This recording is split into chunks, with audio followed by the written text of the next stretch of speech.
Live from New Delhi, you're watching DD India News Hour, India's voice to the world. I'm Preeti Kaur. Coming up in the next 1 hour, India's Prime Minister Narendra Modi to leave for a 2-day visit to the UAE today to inaugurate first Hindu temple, Babs Mandir, in Abu Dhabi and address the Indian diaspora event, Alan Modi.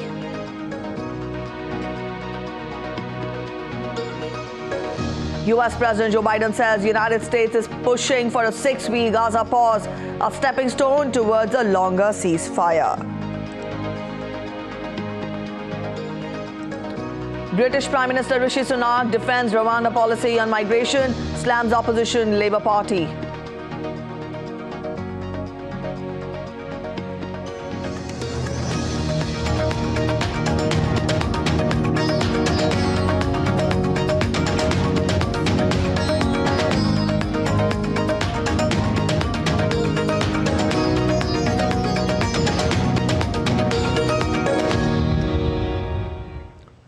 India's Prime Minister Narendra Modi will pay a 2-day visit to the United Arab Emirates on Tuesday. He will hold talks with President Sheikh Mohammed bin Zayed Al Nahyan and also inaugurate the first ever Hindu temple in Abu Dhabi. DD India's Meghna Dev gets us this report.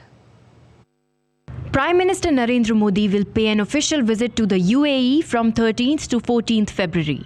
Looking at the frequent high-level exchanges between both the leaders, this will be Prime Minister Modi's 7th visit to the UAE since 2015 and the 3rd in the last 8 months. During the visit, Prime Minister will hold bilateral meetings with President of UAE, Sheikh Mohammed bin Zayed Al Nahyan. PM Modi will also meet Vice President of UAE, Sheikh Mohammed bin Rashid Al Maktoum. At his invitation, PM Modi will participate in the World Government Summit 2024 to be held in Dubai as guest of honor and deliver a special keynote address at the summit. Prime Minister will be participating in the World Government Summit 2024 as a guest of honor and deliver a special keynote address on the closing day of the summit. On 13th of February, Prime Minister Narendra Modi will be addressing the Indian community, the Indian diaspora at the Zayed Sports City Stadium in Abu Dhabi. And this is going to be one of the biggest Indian community events in UAE.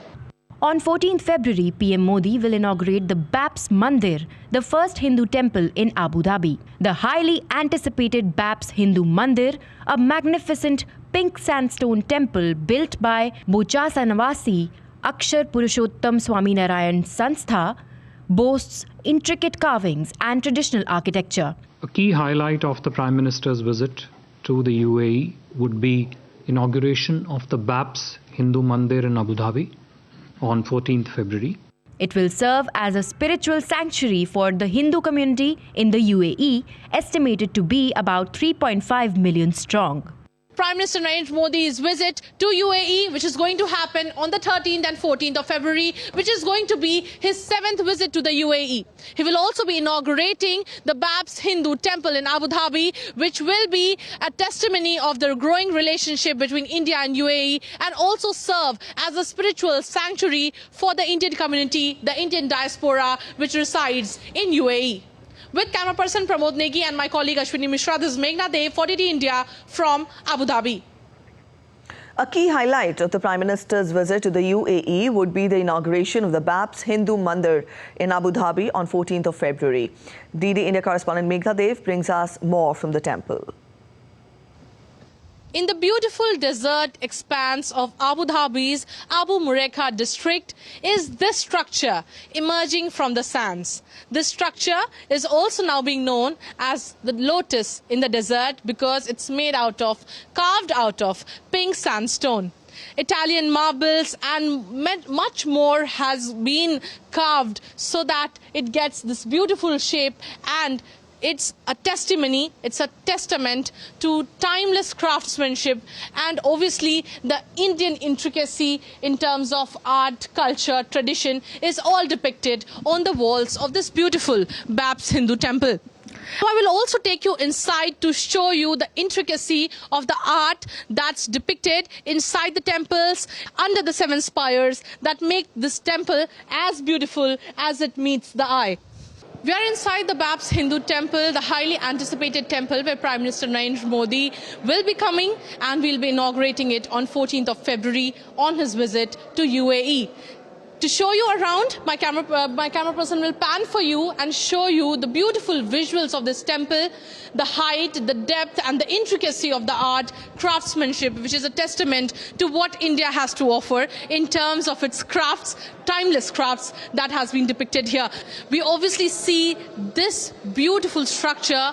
When generally people visit Abu Dhabi, this structure transcends them from the general Abu Dhabi in terms of luxury hotels, racing car arenas and much more, to beautiful spiritual place and everything that depicts Indian craftsmanship, Indian culture, Indian tradition and more.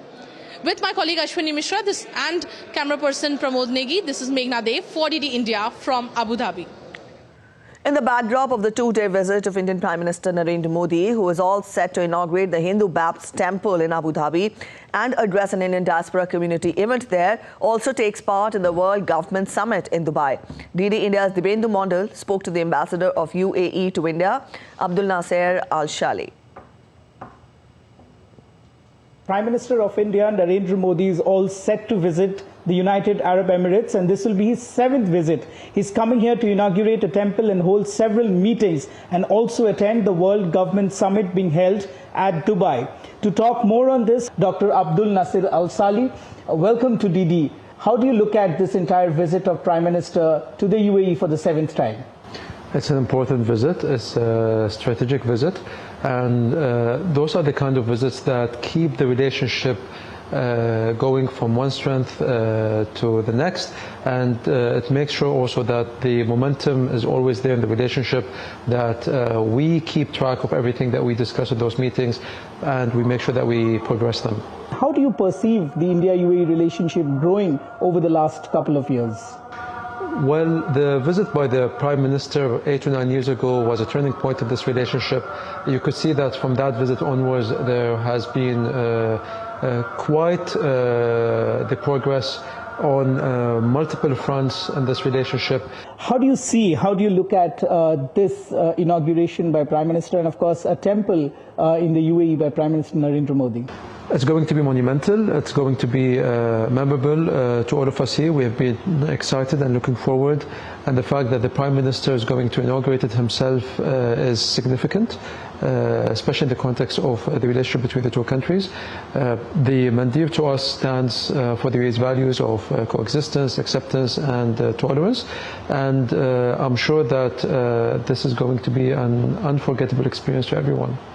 We would like to end you at this happy note and see the India and UAE relationship grow further from here on, and we'll catch up more with you in the due course of time when we have more to discuss. Thank you so much for joining us and talking to us at DD India, and we'll leave it here. Thank you so much, Ambassador, once again. This is Dibyendu Mondal with camera person Ravinder from Ajman for DD India. US President Joe Biden and Jordan's King Abdullah II held talks on how to end the months-long Israel-Hamas conflict, hostage deal and the plan for what comes afterwards. Biden's meeting at the White House on Monday with Abdullah comes as the United States is working to broker another pause in Israel's conflict with Hamas in order to send humanitarian aid and supplies into the region and get hostages out. Jordan's King Abdullah II appealed for a full ceasefire to end the conflict after talks with Joe Biden. King and I discussed today the United States is working on a hostage deal between Israel and Hamas, which would bring an immediate and sustained period of calm to Gaza for at least 6 weeks, which we could then take the time to build something more enduring. U.S. military forces have struck targets in Iraq and Syria, and our response will continue. We're grateful to our partners and allies like the King, who work with us every single day to advance security and stability across the region and beyond. The Israeli army released a video showing its hostage rescue operation in Rafah on Monday. The video, published by Israeli Defense Forces, showed the moments after Fernando Simon Marman and Louis Harry were freed from Hamas captivity during a raid in the city by special forces. An Israeli military spokesman said that the hostages were being held on the second floor of a building that was breached with explosives during the raid amid heavy airstrikes.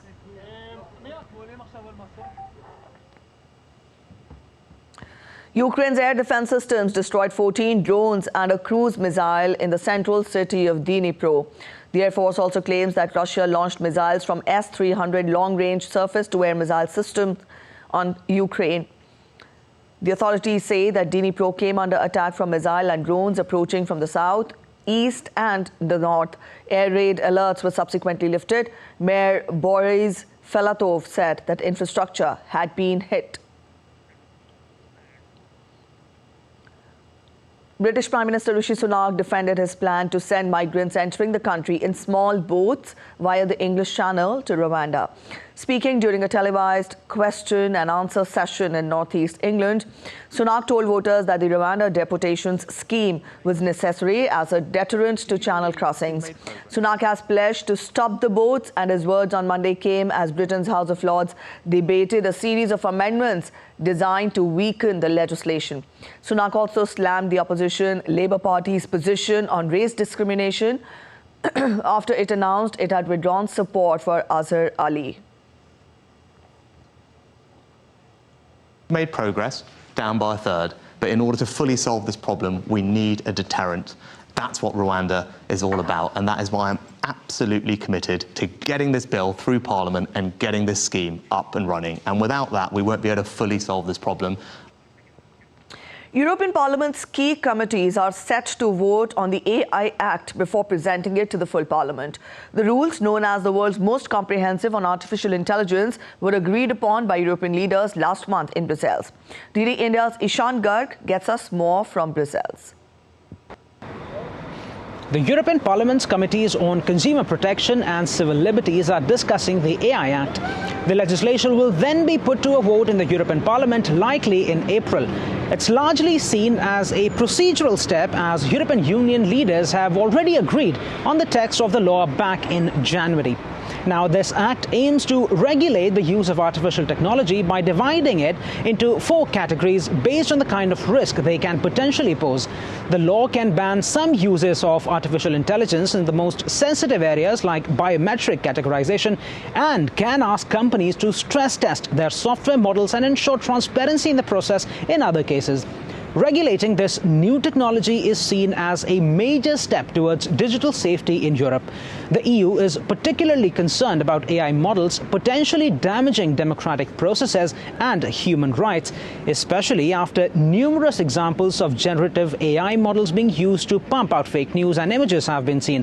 Some member nations have raised concerns about new laws hampering new companies. Reports say Germany particularly is worried about the medical industry could be hampered. Some other applications of the technology, such as facial recognition, have been allowed despite criticism from digital activists. Now, analysts say the challenge for the EU has always been to avoid over-regulation, especially as most other international communities, such as the ASEAN and the OECD, are choosing to issue guidelines on the use of AI instead of framing a full-fledged regulatory framework. Ishan Garg in Brussels, reporting for DD India. Up next, we're heading for a short break, but still to come on this edition of DD India News Hour. Subway shooting in New York kills 1, injures 5. Police searching for the details. Uncertainty still prevails over the formation of government after fractured verdict in National Assembly polls. Election Commission denounces any manipulation. Amid unabated boost in dengue cases, Rio Carnival revelers take extreme precautions.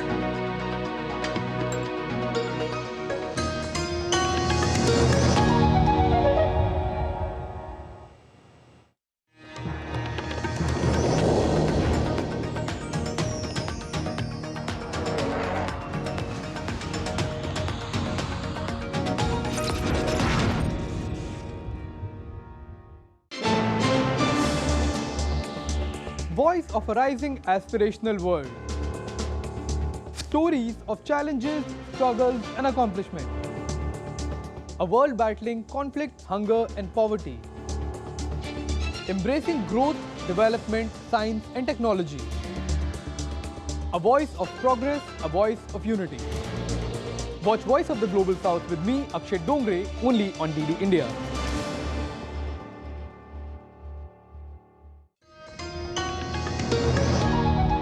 Welcome back after the break. You're watching DD India News Hour and I'm Preeti. Let's get to more international updates. Former US President Donald Trump, who is seeking to regain presidency in this year's November 5th elections, has requested the US Supreme Court to temporarily shelve a judicial order that refutes his claims of immunity from prosecution. Trump's lawyers, in a brief, stated that the criminal trial will affect his bid to participate in the presidential race. Trump was charged for conspiring to defraud the United States and also for conspiring to obstruct the certification of the 2021 election results. He was also prosecuted for conspiring against the right of Americans to vote. Last October, Trump sought to have the charges against him dropped based on his claim of immunity from criminal prosecution related to the actions taken by a president while in office. If I don't get immunity, then crooked Joe Biden doesn't get immunity, and all of the things he's done to allow the border invasion, millions and millions of people coming into our country, many from prisons, jails, mental institutions, insane asylums, many terrorists coming into our country. That's really allowing insurrection. In a shooting incident at a New York subway station on Monday, one person was killed and 5 others were injured. A spokeswoman for the New York Police Department said that they did not yet have any details on exactly how many people were shot, nor the condition of any of the victims. It was not yet known if the shooter was in custody. Authorities said the number of suspects is part of the investigation and they will distribute photos from surveillance cameras when they are available. Detectives are interviewing the witnesses to the shooting.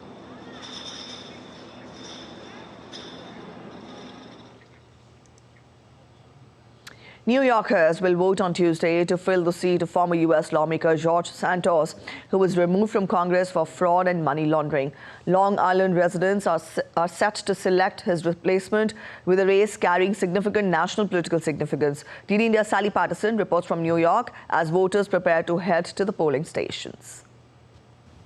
All eyes are on this special election taking place in New York State, not only because of George Santos's dramatic fall from grace, but also because of the broader implications this race could have on the US House of Representatives. If the Democrats win the seat, the Republicans' slim majority would shrink even further. Now, Tom Suozzi, a former congressman, is the Democrats' pick to take back the seat. He's championed stricter gun controls and access to abortion. He's up against Marzi Pilip. She was born in Ethiopia and moved to Israel as a child, where she served in the Israel Defense Force. The Nassau County legislator has promised to crack down on illegal immigration and address the region's high costs of living. The migrant crisis in particular is a key concern for voters, as thousands of asylum seekers continue to file into New York from the US border with Mexico. Sally Patterson in New York, reporting for DD India. In Pakistan, uncertainty prevails over the formation of government after Thursday's fractured verdict in the National Assembly polls. The Election Commission of our neighbouring country has denounced any claims of manipulation in the vote count, though the EC did accept that there were few irregularities.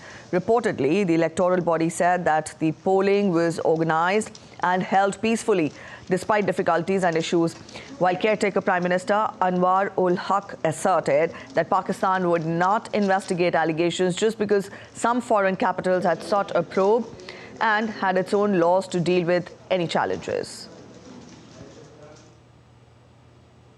Framed their initial assessment on the social media and digital space fractured information, fabricated information. And responsible government should wait and filter, take their time, and then have a position that would have been better. Having said this, if we have to investigate, if we have to inquire, we will not do on the demand of either United States or United Kingdom or EU. We have got our own procedures. We are a sovereign country. We have got our own laws. Indonesia is scheduled to go to presidential polls on Wednesday. As the world's third largest democracy, 205 million registered voters will elect a successor to President Joko Widodo.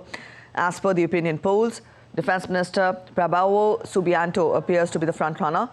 while former Jakarta Governor Anies Baswedan and former Central Java Governor Ganjar Pranowo are also in the fray.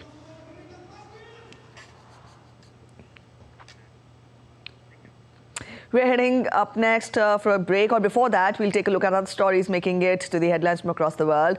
China's cities are embracing the Chinese New Year with vibrant celebrations, including fireworks and drone shows to boost the nighttime economy and also enhance tourism.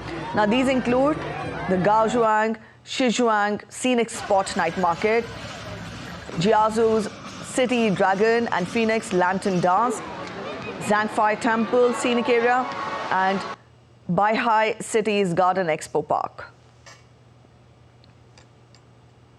The 2024 Dark Fest, a popular event in South Africa, attracted top mountain bikers. Tom Ide, a UK rider, set a new world record for the longest dirt-to-dirt backflip over a 110-feet jump, marking his 7th edition in the Viewberg Mountains. The event, a favorite among the global free ride MTB community, showcased the best of the best in the sport. Carolina Herrera's New York Fashion Week, the show's collection showcases the resilient and powerful side of customers, featuring streamlined silhouettes, ruffles and color blocking experiments. Nearly 50 brands, including Herrera, Tommy Hilfiger and Brendan Maxwell, will showcase their collections.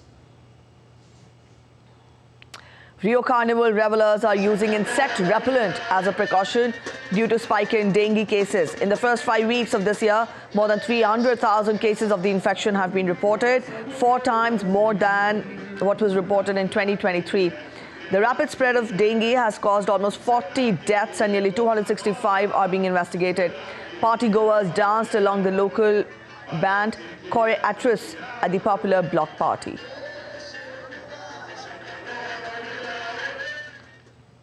In Colombia, more than 5 tons of cocaine has been seized from subterranean storage with plans to be shipped to the United States market.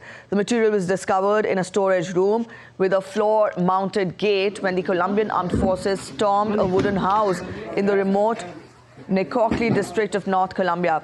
According to the Ministry of Defense, the strike is worth $150 million to the Clan del Golfo criminal group.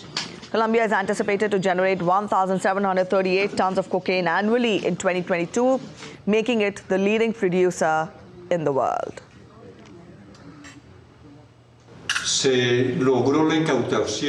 We conducted raids and seized 5,637 kgs of cocaine in the rural area of Necoclí in Antioquia. The drugs were found in a collection center belonging to the Clan de Golfo cartel. It is an important blow that represents $150 million approximately to this organization. Peru's capital, Lima, was engulfed in a massive cloud of dense smoke and flames on Monday following the explosion of an ironmongery shop that dealt with chemical materials. According to local media, the tragedy happened in the San Miguel municipality of the capital city. At least 5 injuries have been reported, with investigation into the cause of the explosion underway. The fire is contained inside the building, but there is still propagation, so we can't get in yet. We will inject foam later if it's safe for our volunteers to get in. Mexican armed forces have dismantled a clandestine meth mega laboratory in northern Sonora state, marking the largest drug lab busted under the current administration. The Navy seized 4.13 metric tons of meth and 1.27 tons of precursor chemicals used to make the synthetic drug. The site had 72 lab reactors, 5 times more than the 13 found at the country's largest clandestine lab. The U.S. has been pushing Mexico to crack down on drug trafficking, particularly fentanyl, while Mexico has been pushing for a firmer stance on firearm trafficking.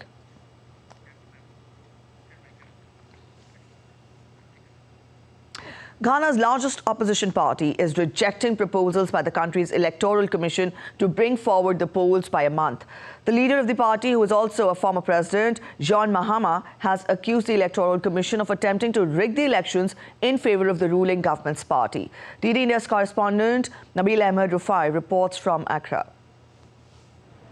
Ghana has for many years held its general elections in December, but this year the Electoral Commission wants to do things differently. The Commission says it is considering a proposal to hold elections in November instead of December.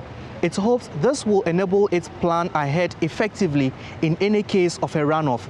But the candidate of the largest opposition party, John Mahama, has rejected the idea. He says it is not feasible to bring forward the elections because he believes the Electoral Commission is not really prepared for it.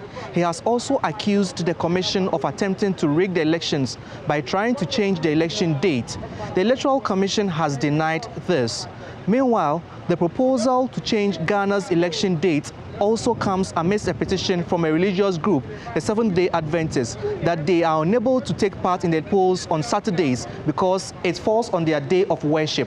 For now, it is unclear whether the Electoral Commission would heed to the calls to change the election date or not. Nabil Ahmed Rufai, in Accra, Ghana, reporting for DD India. Protests broke out in the Democratic Republic of Congo on Monday as the people accused Western nations of supporting Rwanda, which is alleged to back the Tutsi-led M23 rebellion. Police fired tear gas to disperse protesters who burnt US and Belgian flags near the Western embassies and United Nations offices in Kinshasa. Rwanda has denied the accusations. However, Congo, Western governments, including the United States and Belgium, and reports from a United Nations expert group indicate that the rebel group benefits from Rwandan support.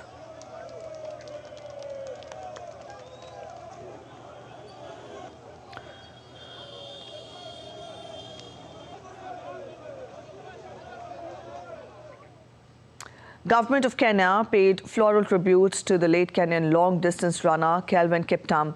Kenyan President William Ruto paid tributes to Kelvin. Kenya's Cabinet Secretary of Youth Affairs, Creative Economy and Sport also expressed grief on the loss of a shining gem and a national hero of Kenya.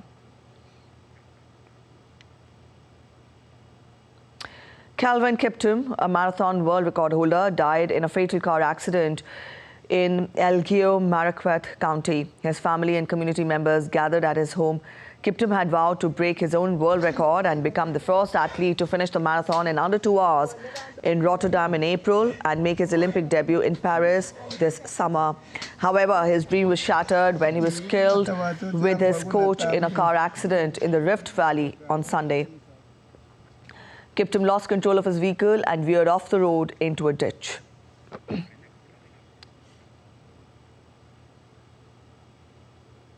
We're heading for a short break, but still to come on this edition of DD India News Hour, India's Prime Minister to inaugurate the Babs Hindu Temple in Abu Dhabi on 14th February. Indian Air Force scheduled to participate in the Singapore Air Show 2024, showcasing its spectacular aerobatics maneuvers. 13th February marks World Radio Day, which is an opportunity to celebrate the powerful medium.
Voice of a rising aspirational world. Stories of challenges, struggles and accomplishment. A world battling conflict, hunger and poverty. Embracing growth, development, science and technology. A voice of progress, a voice of unity.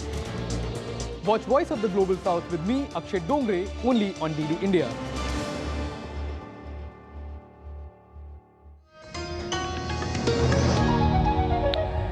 Welcome back after the break. You're watching DD India News Hour and I'm Preeti. A quick recap of the top stories once again.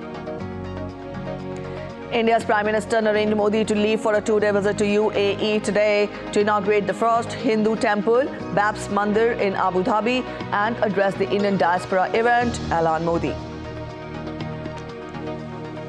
US President Joe Biden says the United States is pushing for a 6-week Gaza pause, a stepping stone towards a longer ceasefire. British Prime Minister Rishi Sunak defends Rwanda policy on migration, slams opposition Labour Party.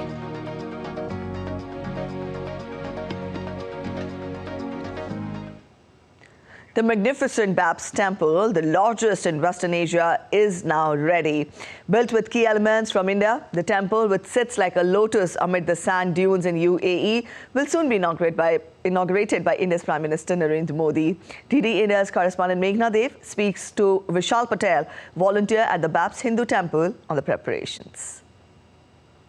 We are inside the Babs Hindu Temple, the highly anticipated temple where Prime Minister Narendra Modi will be coming, and we'll be inaugurating it on 14th of February on his visit to UAE.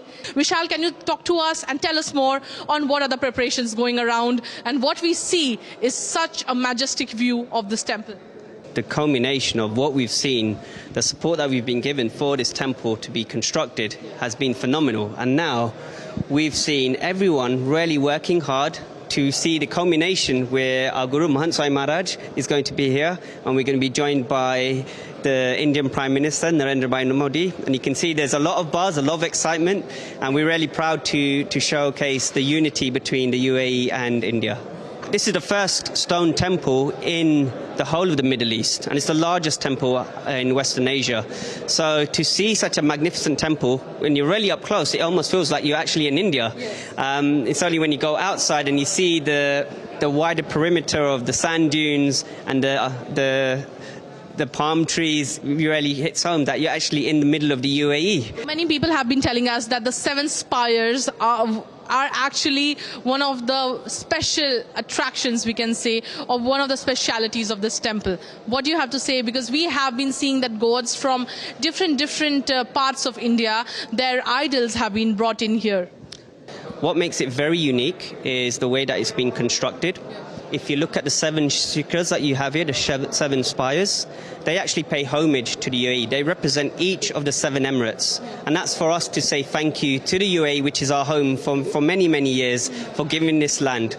Now, within this temple, what differentiates it from many other temples that you find around the world is the unity and the harmony that you will see. We've got murtis coming from the north, south, east and west. We have murtis coming from Tirupati. So Tirupati Balaji's murti is as authentic because it's been provided by the Tirupati Trust. Similarly, when you go to Puri, the Jagannath Ji murti is coming from Puri itself. So it's as authentic as you would find. So every Indian, every Hindu, and even, well-wishers who want to visit will have a taste of India when they come to this mandir. Absolutely. So when we call it a spiritual sanctuary, it definitely stands ground on what it is being called. We obviously see this beautiful structure. When generally people visit Abu Dhabi, this structure transcends them from the general Abu Dhabi in terms of luxury hotels, racing car arenas and much more, to beautiful spiritual place and everything that depicts Indian craftsmanship, Indian culture, Indian tradition and more. With my colleague Ashwini Mishra and camera person Pramod Negi, this is Meghna Dev for DD India from Abu Dhabi. With Prime Minister Modi set to visit the UAE for the inauguration of the Babs Hindu Temple in Abu Dhabi, let's watch the highlights of his previous visit to the country.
All right, Meghna is joining us to get us more details. Meghna, good morning. The Prime Minister will be travelling to UAE today for a 2-day visit, and we've got detailed reports of yours wherein you've talked of how important would be the visit. Let us get more from you as to what will be there on the cards for the first day as the Prime Minister today lands in UAE.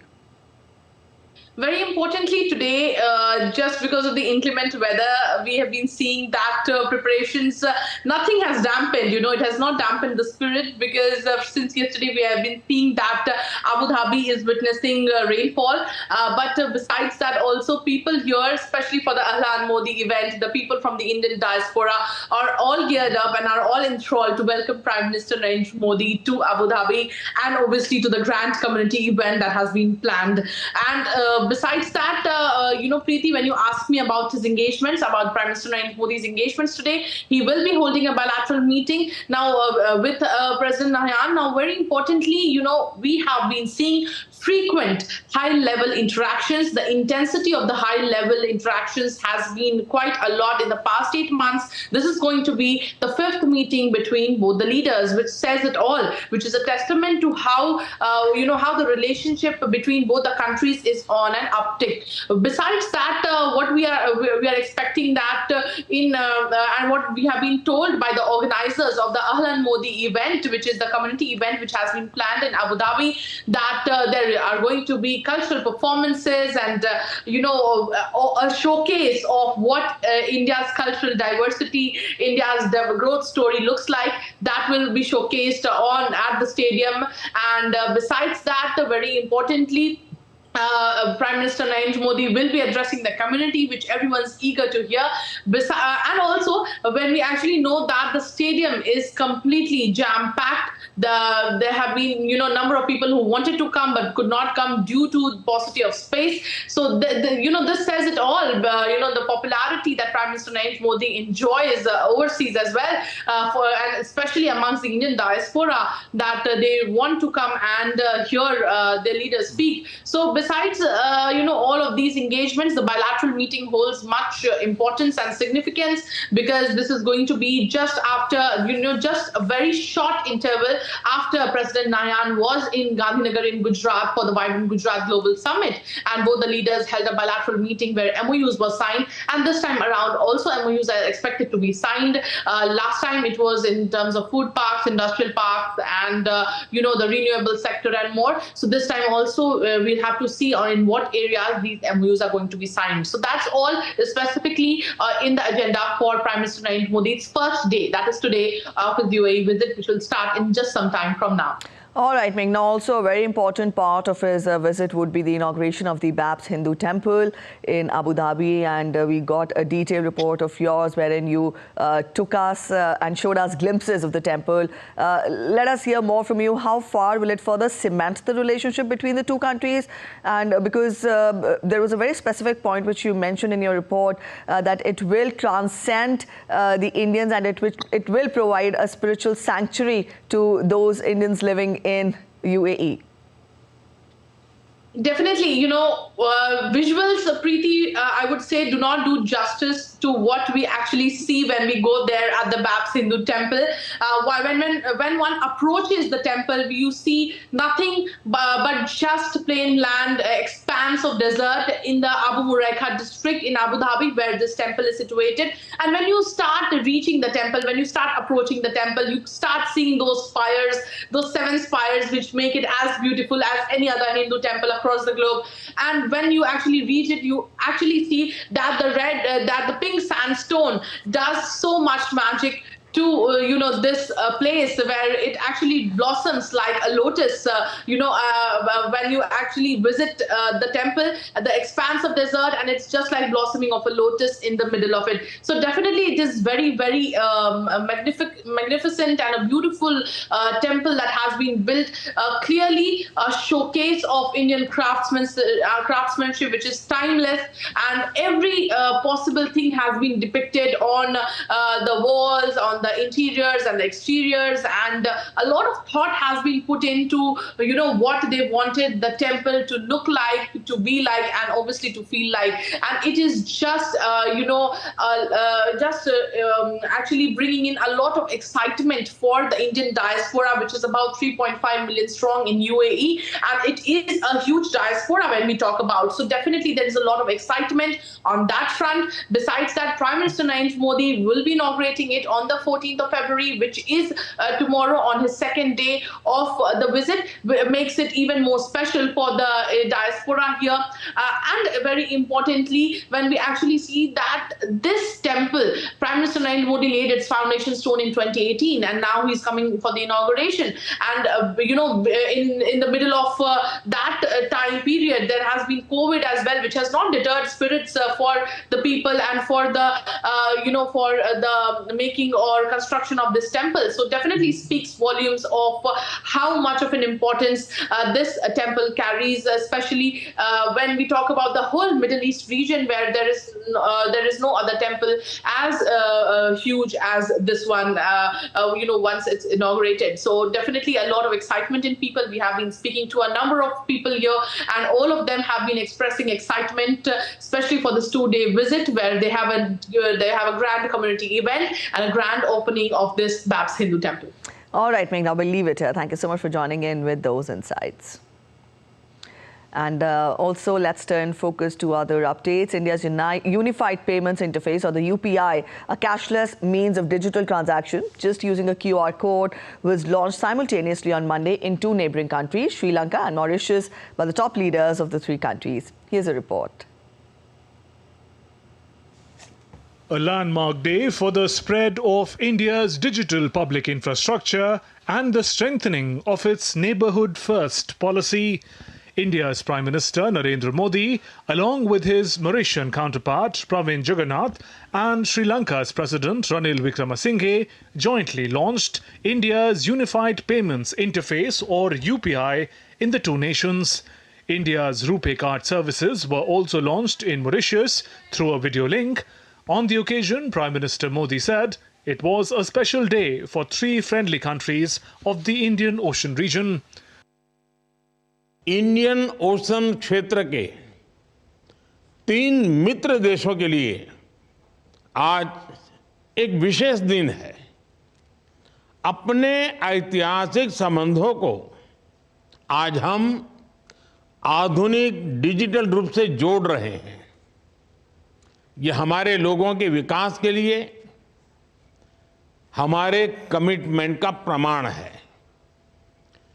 Fintech connectivity के माध्यम से केवल cross border transactions की ही नहीं, cross border connection को भी बल मिलेगा। PM Modi's Mauritian counterpart said that with the launch of UPI, the modernization of payments ecosystem in his country has been taken to a higher level.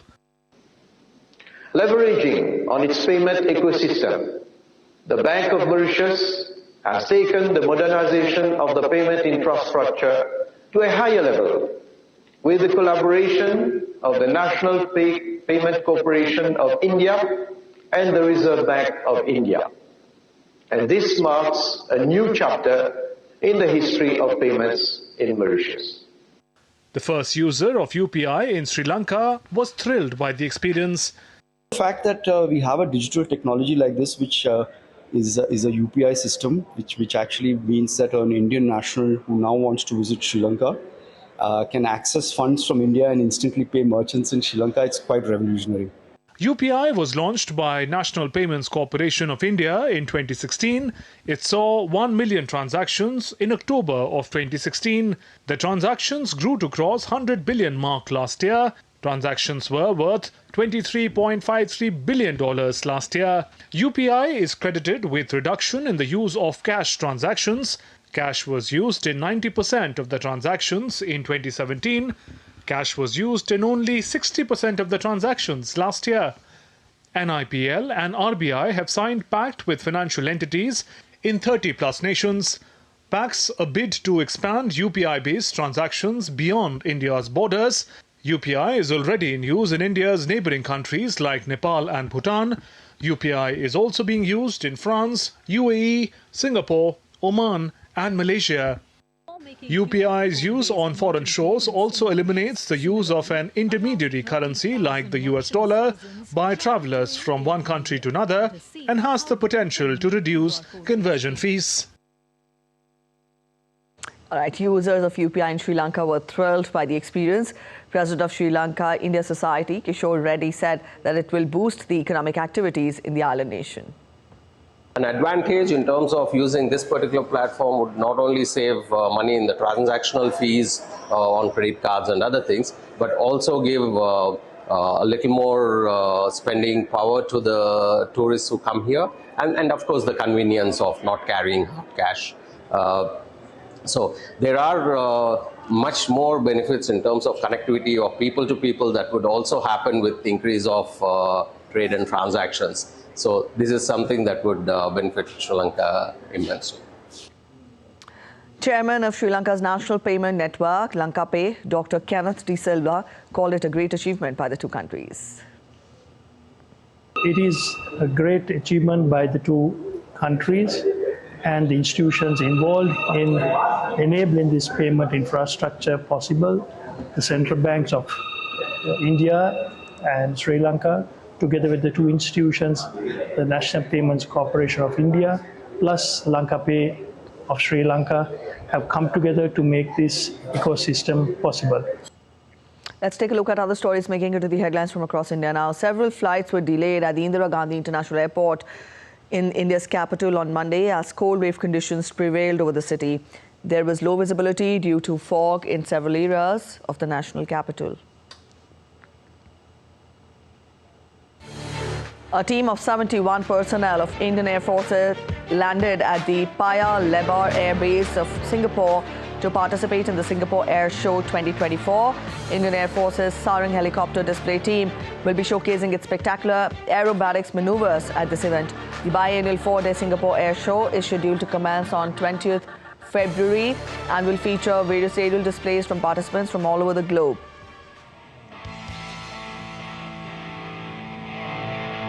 And the Tibetan monastery in India's eastern city of Gaya is in full swing as it celebrates Losar, the Tibetan New Year. Monks and devotees gather to pray and eat the traditional meal.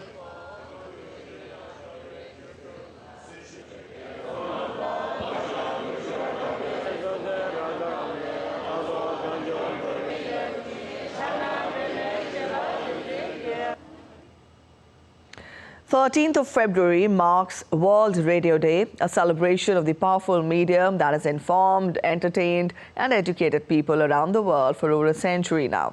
The United Nations General Assembly adopted the resolution of World Radio Day on 14th January 2013, recognizing the importance of radio as a source of information, entertainment and education for all. The objective of the World Radio Day is to raise greater awareness among the public and media regarding the importance of radio. The theme of the World Radio Day this year is Radio, a century informing, entertaining and educating.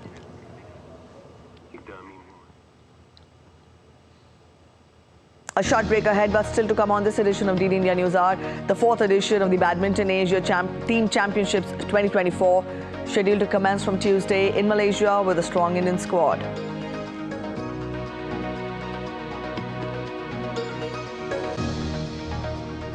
We will also get to glimpses of Bolivia's Andean Carnival featuring over 40 dance groups in elaborate costumes.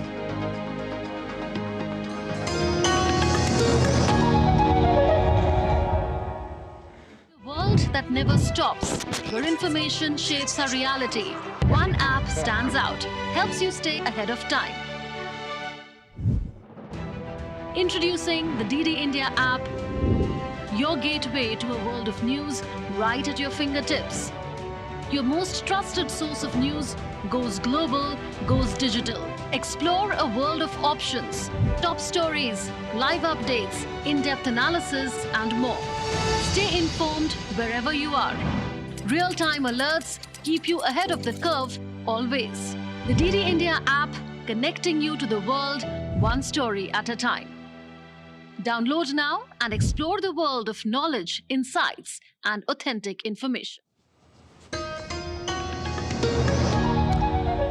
Welcome back after the break. You're watching DD India News Hour. Let's get you updates from the world of business now. In the global stock markets, ahead of the two U.S. inflation reports this week that could influence Fed's U.S. index, NASDAQ slipped on Monday afternoon after briefly surpassing its record closing high from November 2021, while the Dow rose modestly. The benchmark S&P 500 closed slightly lower, but remained just above the 5,000-point level it crossed on Friday. According to the preliminary data, the S&P 500 lost 4.12 points or 0.08% to end at 5,022.49 points, while the NASDAQ Composite lost 42.74 points or 0.27% to 15,947. The Dow Jones Industrial Average rose 135 points to 38,807. Seem to be in place for equities to move higher, but probably not in a straight line. In fact, arguably because of some of the weakness in the market internals, the market may be due for a breather. So perhaps we're seeing some of that take place today in terms of the behavior in the stock prices. Let's get you updates from the world of sports now. The fourth edition of the Badminton Asia Team Championships 2024 is scheduled to commence from Tuesday in Shah Alam, Malaysia. Two times Olympic medalist PV Sindhu and world number 8 HS Pranoy will spearhead a strong Indian squad at the Asian Team Championships. The Indian side will also include Satvik Sairaj Rankireddy, Chirag Shetty and Lakshya Sen, with PV Sindhu leading the Indian women's team at this year's Badminton Asia Team Championships. The championship will offer qualifications for the 2024 Thomas and Uber Cup, the men's and women's team championships scheduled to be played in Chengdu, China. This year's Badminton Asia Team Championships will conclude on 19th of February. Senior Indian batsman KL Rahul has been ruled out of the third test against England after failing to fully recover from his injury. Rahul was added to the Indian team for the remaining 3 tests of the 5-match series against the 3 Lions with subject to fitness. However, Rahul was ruled out of the second game after complaining of right quadriceps pain during the first test match in Hyderabad.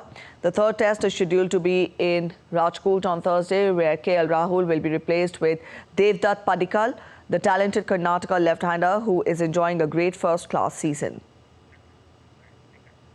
The International Cricket Council on Monday named the team of the tournament for the recently concluded Under-19 World Cup 2024, with India and Australia dominating the 11-member list.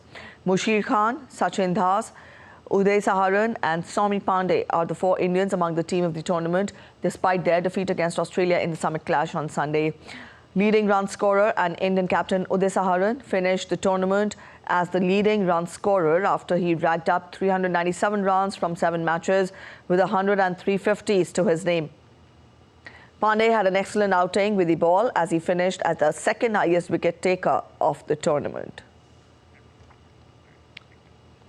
The Indian women's hockey team goes down 1-2 against China in the Rourkela leg of the FIH Hockey Pro League 2023-24 on Monday. This was India's 4th loss in 5 games in this season of the FIH Pro League. India are currently 5th on the points table with 3 points.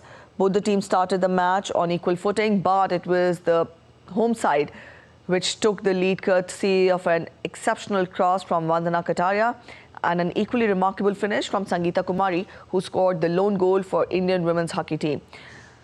The team will next take on Netherlands at the same venue on Wednesday.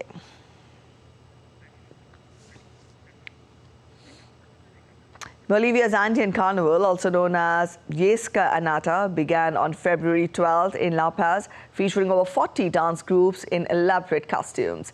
This festival, one of Bolivia's most significant for its indigenous population, aims to preserve the melodies, instruments and dances of the country's indigenous communities.